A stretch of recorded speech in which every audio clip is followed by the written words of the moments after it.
امام راغب اصفہانی رحمہ اللہ نے نبوت کی تعریف لکھی ہے کہ نبوت ہوتی کیا ہے. فرماتے ہیں النبوت سفارۃ بین اللہ و بین طبع العقول من عباده لإزاحة علتهم بأمر معادهم و معاشهم. کہ نبوت جو ہے یہ اللہ اور بندوں کے درمیان، بلکہ اللہ اور اس کے ذی عقل بندوں کے درمیان سفارت اور نمائندگی کا نام ہے، تاکہ لوگوں کو ان کے دنیاوی اور آخری اخروی جو معاملات ہیں ان کے بارے میں تعلیمات دی جا سکے، رہنمائی دی جا سکے. اب اس سے ہمیں کچھ نکات، کچھ چیزیں پتہ چلتی ہیں کہ نبوت کا مقصد، دنیا میں جو بھیجا جاتا ہے نبی اور وحی، ان کا مقصد اور اس کی ضرورت کیا ہے. تو دیکھیں، سب سے پہلی چیز تو یہ ہے کہ سفارتم، یہ نمائندگی ہوتی ہے، سفارت ہوتی ہے. جو سفیر ہوتا ہے وہ اللہ تعالیٰ کی طرف سے بھیجا گیا، وہ اللہ کا بیٹا یا خود خدا نہیں ہوتا.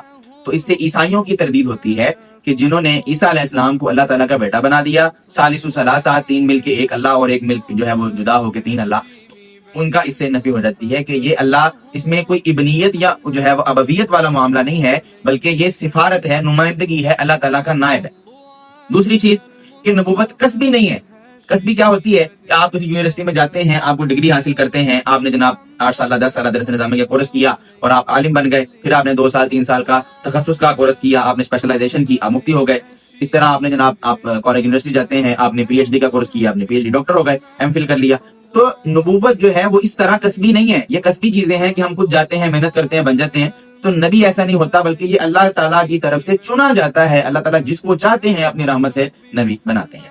تیسری چیز ہمیں کیا پتہ چلی کہ نبوت کا جو مقصد ہے وہ دنیاوی اور اخروی معاملات کی وضاحت ہوتا ہے. اب آپ یہ دیکھیں گے کہ جب سیدنا آدم علیہ السلام کو اللہ تعالیٰ نے نبی بنا کر بھیجا تو ان کے احکامات اور تھے، بنیادی احکامات نہیں، وہ تو ایک ہی ہے، اللہ ایک ہے، جنت جہنم آخرت وہ ایک ہی رہتا ہے. لیکن جو دنیاوی معاملات ہیں ان کے لیے وہ اور تھے. لیکن جب رسول اللہ صلی اللہ علیہ وسلم کا زمانہ آیا تو ان کے معاملات اور تھے، کیونکہ اس وقت انسانوں کو یہ نہیں پتا تھا کہ ہم نے کھیتی باڑی کیسے کرنی ہے، ہم نے ہل کیسے چلانا ہے، ہم نے اپنے معاملات زندگی کیسے کرنے ہیں، ہم نے رہن سہن کیسے کرنا ہے. تو چونکہ اس میں دنیاوی اور اخروی دونوں چیزیں شامل ہیں تو ان کے لیے احکامات اسی حساب سے تھے. لیکن رسول اللہ صلی اللہ علیہ وسلم کی شریعت میں آپ کو یہ چیزیں نہیں ملتی کہ آپ نے ہل کیسے چلانا ہے، آپ نے یہ چیزیں، کیونکہ سب پتہ ہے کہ یہ کام پہلے سے ہو چکے ہیں، اب ان کی ضرورت نہیں ہے، اب اس سے اگلا قدم ہے.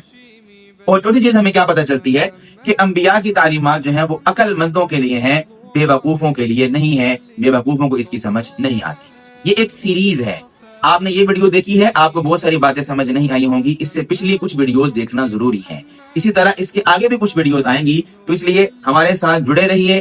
فالو نہیں کیا تو وہ کیجئے، سبسکرائب نہیں کیا تو وہ کیجئے، تاکہ آپ کو روزانہ کی ویڈیوز ملیں. یہ ایک مکمل سیریز ہے اور جب تک یہ مکمل طور پر اس کو سنا نہیں جائے گا تب تک یہ سمجھ نہیں آئے گا. جزاک اللہ خیر.